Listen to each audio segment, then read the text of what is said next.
যে আল্লাহর ভয়ে কাঁদে তার জাহান্নামে যাওয়া এতটাই কঠিন।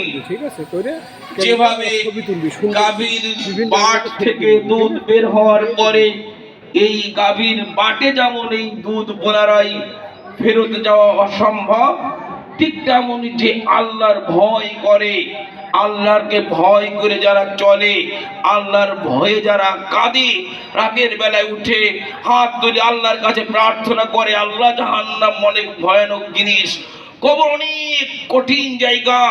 কবর কত বড় কঠিন আমি এটা বলেই বক্তব্য শেষ করছি, আমার সংকেত দিয়ে গেছে, সময় শেষ।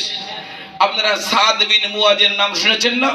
প্রখ্যাত সাহাবী সাদ বিন মুয়াজ যখন মারা গেল, সাদ বিন মুয়াজের মারা যাওয়ার সাথে সাথে হাসাল্লাযী তাহাররাকা লাহুল আরশ, সাদ বিন মুয়াজের মৃত্যুতে আল্লাহর আরশ কেঁপে উঠেছিল। ওয়া ফুতিহাত লাহু আবওয়াবুস সামাই, আকাশের সমস্ত দরজাগুলো খুলে গিয়েছিল।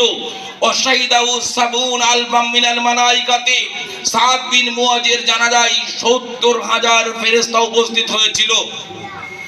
এরপরেও সাদ বিন মুয়াজকে যখন কবরে রাখা হয়েছিল, কবরে রাখার পরে কবর সংকীর্ণ হয়েছিল। মুহাম্মদ সাল্লাল্লাহু আলাইহি ওয়াসাল্লাম বলেন, লাকাদ জুম্মাতাল কবর, সাদ বিন মুয়াজের কবর সংকীর্ণ হয়ে গেল।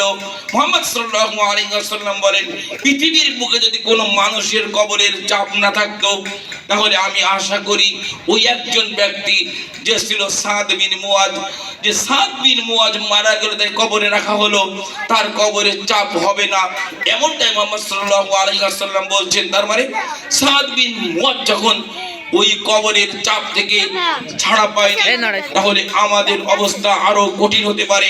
মুহাম্মদ সাল্লাল্লাহু আলাইহি ওয়াসাল্লাম বলেন, সুম্মা ফুরিজা আনহু, এবার মুহাম্মদ সাল্লাল্লাহু আলাইহি ওয়াসাল্লাম সাদ বিন মুয়াজের জন্য আল্লাহর কাছে প্রার্থনা করেন, আল্লাহ তুমি কবরকে প্রশস্ত করে দাও, আল্লাহ আল্লাহ তুমি কবরকে প্রশস্ত করে দাও, আল্লাহ আল্লাহ তুমি কবরকে প্রশস্ত করে দাও।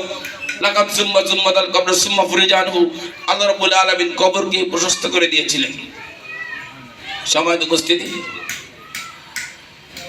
এই যে কবরের আযাবের ভয় থেকে বাঁচা, জাহান্নাম থেকে বাঁচা, আল্লাহর ক্রোধ থেকে বাঁচা, আর এই পার্থিব জীবনের যত হারাম বিষয়, এগুলো থেকে বেঁচে থাকার নামই হচ্ছে তাকওয়া। আমাদের দেশ তো এরকম যে আমাদের দেশটা মনে হয় যে এই সময়টা আসলে ব্যবসা বাণিজ্য করে খেতে হবে, সব জিনিসের দাম বাড়াতে হবে, এটা একটা ব্যবসার মৌসুম আমাদের দেশে। বহির্বিশ্বে এমনটা, বিশেষ করে মধ্যপ্রাচ্যে এমনটা নয়, যেহেতু অনেক বক্তব্য আছে। আমার কথা এখানে শেষ করছি। আল্লাহর কাছে দোয়া করছি যেন সবার আগে আমি নিজেই তাকওয়া অবলম্বন করতে পারি। আল্লাহ তুমি আমাকে তাকওয়া অবলম্বন করার তৌফিক দান করো, আল্লাহুম্মা আমিন। যেন আমরা সকলেই তাকওয়া অবলম্বন করতে পারি, আল্লাহ তুমি আমাদেরকে তৌফিক দাও, আল্লাহুম্মা আমিন। আসসালামু আলাইকুম ওয়া রাহমাতুল্লাহি ওয়া বারাকাতুহু। ওয়া আলাইকুম আসসালাম।